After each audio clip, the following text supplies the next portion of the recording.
Hello, good morning, everyone. I hope you had a great Valentine's Day. I woke up this morning and I said, okay, I'm gonna do this video. How's my morning going? It's going all right. I do have some things I'm worrying about, but in life you have to have faith and not worry about things, because worrying gets you nowhere. So, on that note, I'm going to focus on Richard Allen. Richard Allen is the man who created the African Methodist Episcopal Church. That he was born a slave, and he was able to get his freedom because his slave owners were so impressed with his charisma and his ministry that they allowed him to purchase his freedom. Nonetheless, Richard Allen, Minister Richard Allen, and this man named Absalom Jones, Reverend Minister Absolom Jones, became ministers at a church called St. George's Methodist Episcopal Church in Philadelphia, Pennsylvania. St. George's Episcopal Church in Philadelphia, Pennsylvania is a white church. And you're in Philadelphia, Pennsylvania. You're in this city at a time of abolitionism. I'm not sure if I said that right. Abolitionists. Slaves are being free. It's this progressive city that promotes the freedom of slaves. Okay, so when the slaves are black people who are already free and have their freedom. So, at this point, blacks have to have a place to worship, and one of the places where they worshiped was St. George's Episcopal Church. And again, as I just said, Philadelphia, Pennsylvania is the epicenter of freedom, okay? Progressiveness. We're in the late 1700s. Now, Minister Absalom Jones and Minister Richard Allen were men of great charisma and very well-known ministers. So, St. George's Methodist Episcopal Church had them there to cater to the African Americans or former slaves. So the black congregation at St. George's Methodist Episcopal Church grew. And I'll put my little side note opinion. This made the white people uncomfortable. So they built a gallery in the church so that the black people can congregate there. And in addition to that, they did not make worshiping easy for the black people. They couldn't really pray with the white people. They had to be separate from the white people. So again, to put this in perspective, we always hear about the North. Oh my gosh, I'm from the North. I'm not racist. The reality is that people from the North were racist because they did not, although they promoted abolitionism and they promoted freedom of slaves. I mean, this is like the problem that we have today. People are all about their tribalism and all about their culture and them. They still innately did not want to be mixed with black people. I'm assuming there was some financial benefit for the black people being there, which is why they were still there. So that they took the money, but they didn't want to really be with them. So one day, Richard Allen and Absalom Jones, those two black ministers, one day in the mid to late 1700s, those two men took the black congregation and walked out. They refused to be treated like second-class citizens. So after they walked out, the Free African Society was formed, okay? The Free African Society was formed under the leadership of Richard Allen and Absolom Jones, okay? So it could be concluded that the Free African Society was created out of the fact that the needs were not being met in the black community at St. George's Methodist Episcopal Church. So, what did the Free African Society do? Based on research,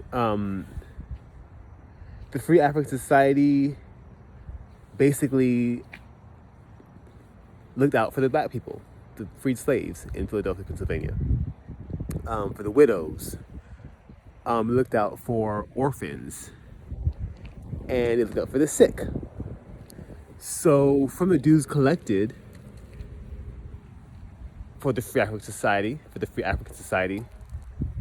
the money was pooled, and that's how they managed to do the things that they needed to do. Absalom Jones and Richard Allen originally wanted the Free African Society to be a religious organization. Now, let me go back a little bit. First of all, to be a part of the Free African Society, you had to be a freed slave. Okay, that's one of the qualifications. Then you had to pay dues. You had to maintain a certain level of class. You couldn't have to be sober, and you had to not commit adultery and things of that nature. Okay, so again, as I just said, the Free African Society was originally wanted to be a religious organization. However, they had to take into consideration the fact that a lot of freed slaves came from different religious backgrounds. So now let me go into the AME Church. Okay, so as time went on, the discussion began to occur about church, okay? So Absalom Jones was influenced by the Quakers. The Quakers were really conservative in their style of worship. You had to be silent at certain times. You couldn't do this, you couldn't do that, you couldn't do this, you couldn't do that. And Richard Allen wasn't really for that. Richard Allen was more about expressing yourself and being upfront and telling it like it was.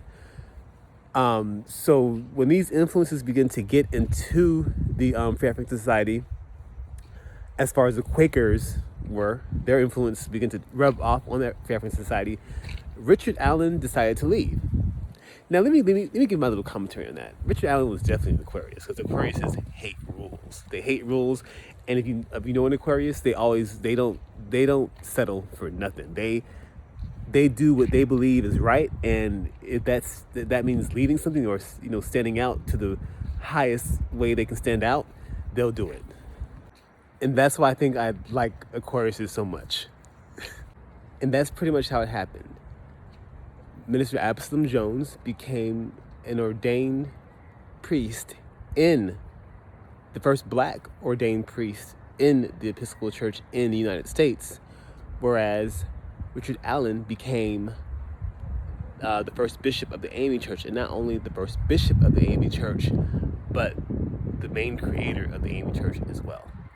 With anything, there's always lots of drama, and there was lots of drama when it came to creating the AME Church, from authorization to bless sacraments by the white church, and the white church always wanting to go in and poke and pry and this, that, and the other. Ultimately, the AME Church gained their own independence, and Richard Allen became the first bishop.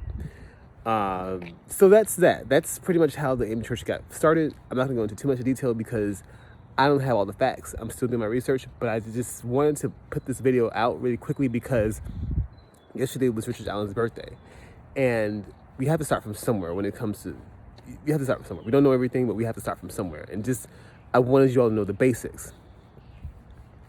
So again, just to be clear, the African Methodist Episcopal Church, the AME Church, was the first 100% owned church for black people, okay?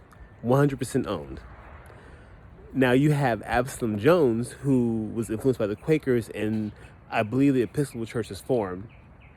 That was not necessarily, they still had to go through channels to get things done, like blessing of the sacraments. But Richard Allen was not for that. He wanted an independent church to be independent from white people. I want to end this video by reciting something that I read on the flyer for Mother Bethel AME in Philadelphia, Pennsylvania.